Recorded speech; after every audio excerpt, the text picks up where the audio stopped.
Yesterday, I watched a movie called The Farm, and it sucked. This movie is about an hour and 16 minutes, so it barely even feels like a movie. For some reason, the aspect ratio is absolutely ass. Whenever we get into a new room or anything, you don't really know where the fuck you are, because there's two fucking black bars covering half of the screen. The movie stars Nora Yes-Ayan and Alec Gaylord. Their names are actually the same names as their actors. So, throughout the movie, I just thought to myself, man, I wonder how Mr. Gaylord is going to get out of this one. You know, so whenever people say, oh, well, you know, what do you have against gay people? I say, no, absolutely nothing. And it's directed by... Shit, who is this directed by? Hans... I'm not gonna try it. I'm just not gonna do it. They're on a road trip or something. I don't really remember. I don't even think they tell us where they're going. Alec, how much longer, please? A couple more hours. Just didn't remember it was gonna take this long. I'm sorry. Yeah, I know where I'm going. But then eventually they stop at this weird town that has all these crazy, wacky individuals. But for some reason they don't leave. And then they stay there and decide to stay at a bed and breakfast. Did you know if there's like a bed and breakfast around here? Bed and breakfast. And then they get drugged in their sleep and then put in cages. And then get treated like animals. Yeah. It's kind of a cool concept, I guess. Like, it's kind of like Texas Chainsaw Massacre, I guess. It's just not really good. I do kind of like the beginning, like it's just, you know, two dickheads driving around. They come across this crazy old lady whose car is broken down, and then she just starts insulting them for no reason.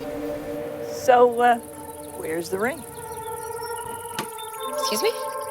Is that your brother, is it? That's really none of your business. Well, with you standing there, I'll make it my business. Acting. You stopped. And She was having a bad day. Car pooped out on her. And then they go to a diner, Well, aren't you young and tender? and then eat some food.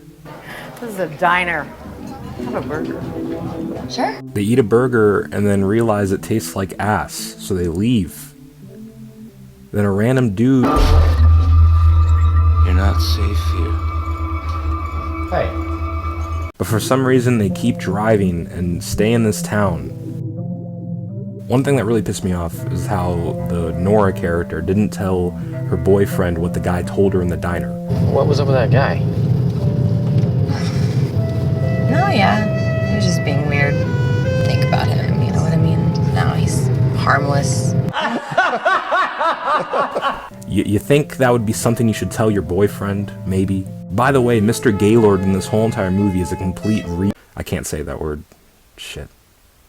Mr. Gaylord is a complete imbecile. The whole time all this crazy shit's going on, the whole time when they're interacting with these crazy people, he just thinks that they're just normal people who have had bad days, I guess. She was having a bad day. But it's so obvious that these people have ulterior motives. And it feels like only the girlfriend realizes it, but she doesn't do anything to get her boyfriend to leave. They stop by this bed and breakfast. Bed and breakfast. And then when they when they stop there, they see all these cars, and then the girl's like, oh, this is weird, I want to leave. Then the guy's like, no, we're gonna be safe, look at all these cars, there's tons of people here. Then they go inside, and then it's completely empty. And they don't think it's suspicious at all. Okay, no one's here. Come on, let's go. Hey, come on. Look. I mean, the girl thinks it's suspicious, but she doesn't try to get out at all. She just lets her boyfriend be a complete dickhead. I think what really is the deal breaker here, though, is this dude.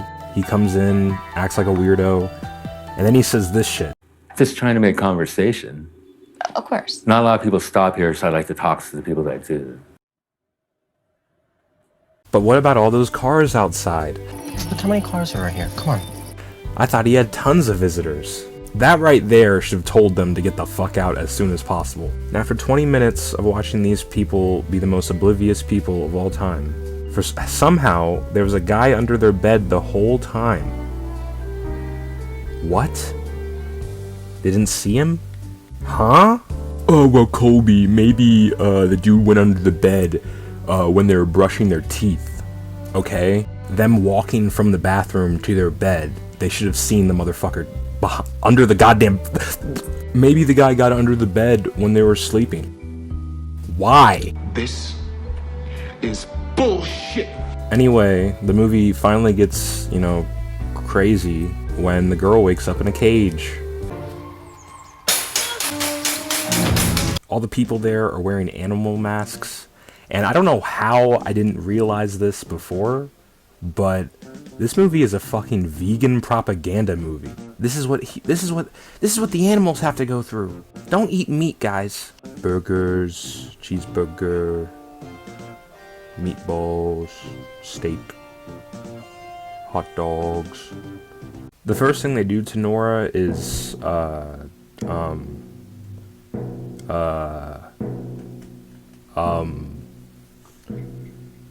yeah, man, this movie gets pretty messed up. Pretty disturbing movie, I guess.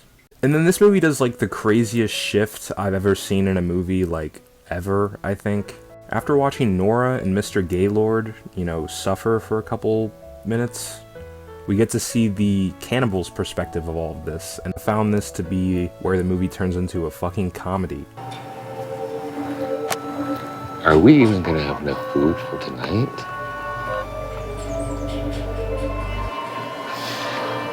We really have to be on our toes with this scene. Do you think you can manage that?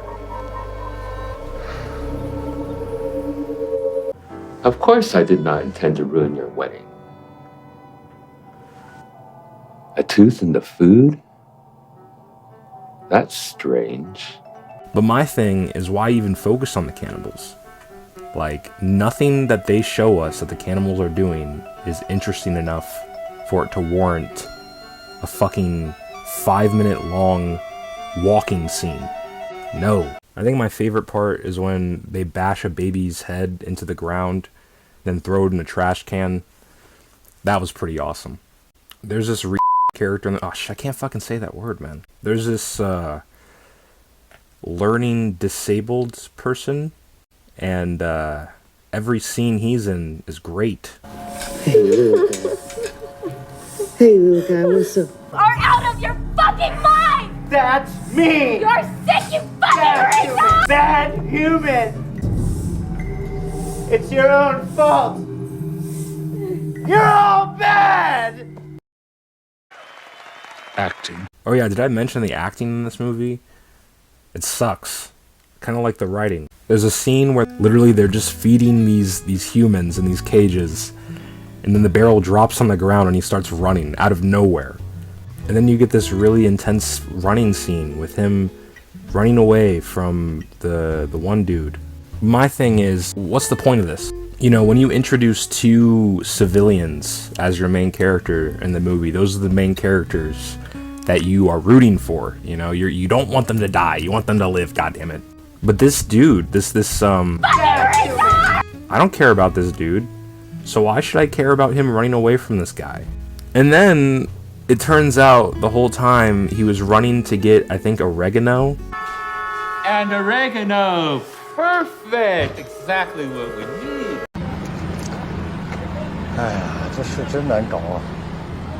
The whole scene is pointless. Like, there's no point of this being in this movie. Like, what is going on? Finally, after an hour of,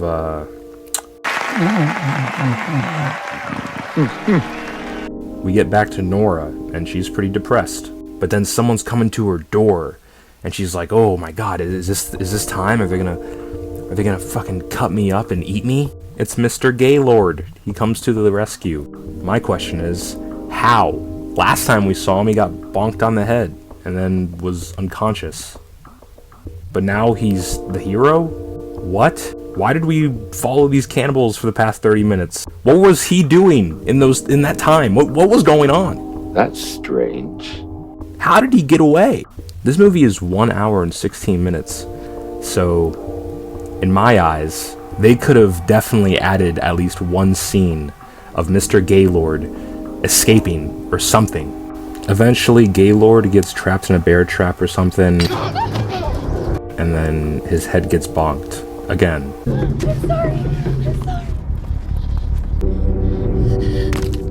But this time permanently.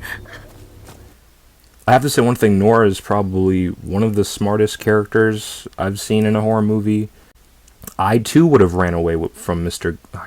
I too would have ran away from Mr. Gaylord, because I don't want to die.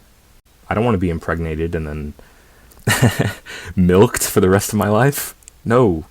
Eventually she hides where the men are, and then this one dude's shaking her head at her, and then somehow he knows how to get out of this place, and he tells her. There's a bus they used to transport us.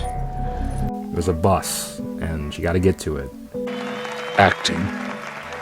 But I think the biggest misstep in this movie is the fact that, like, that whole time when you're following these cannibals, they could have used that time to let you see the layout of the entire facility, right? So then when Nora finally gets out and then runs around like a dickhead for a while, you actually know where she's going, and it would have been like kind of suspense or whatever. Kind of suspense. Yeah, that makes sense. That's a good word. That's a good sentence. I can't say that word. God damn it. I'm special. I'm learning disabled person. So she saves one other person. No one else. Just one other person. Runs to the bus. Realizes that there's no keys in it or whatever. And then she leaves the bus to get the keys. Somehow she knows where that is. So just conveniently the keys are laying here, and she's able to get it. She goes back to the bus. They put the keys in. Everything's pretty awesome. And then, bam, the whole time, those motherfuckers were on the bus. And then you get this really awesome scene. This was like one of the most epic scenes I've ever seen in a movie ever. Holy shit, dude. It's like the Last Supper. Christian symbolism. I feel like this whole movie was a giant missed opportunity. You could have made something so much better here. Something with finesse, you know, something with better actors, maybe some better writing, better dialogue. You could have made it longer, you know, added, you know, a few more fucked up scenes. Why not?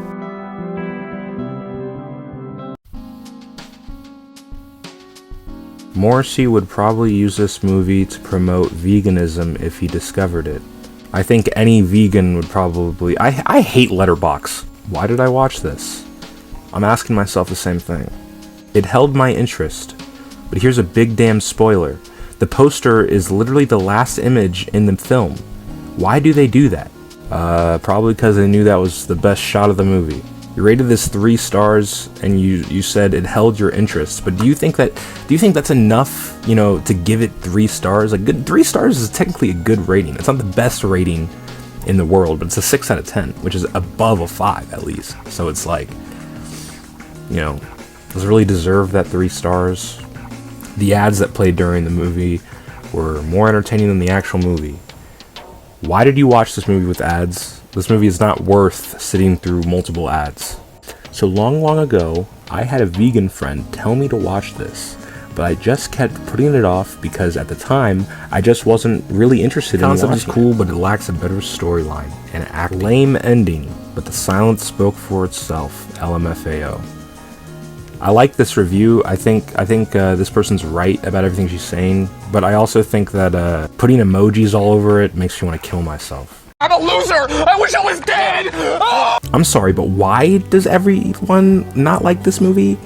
I've looked at the reviews, and most people are saying it's boring, and I couldn't be more confused. I found this movie to be non-stop entertainment and super suspenseful. I think it's such a creative, creepy, and disturbing idea, and I think it was executed so well. Definitely gonna rewatch this. I enjoyed it so much, and the disturbing parts were actually disturbing. I'm never rewatching this shit in my life. I'm giving this one a 1.5 out of 5. Bed and breakfast.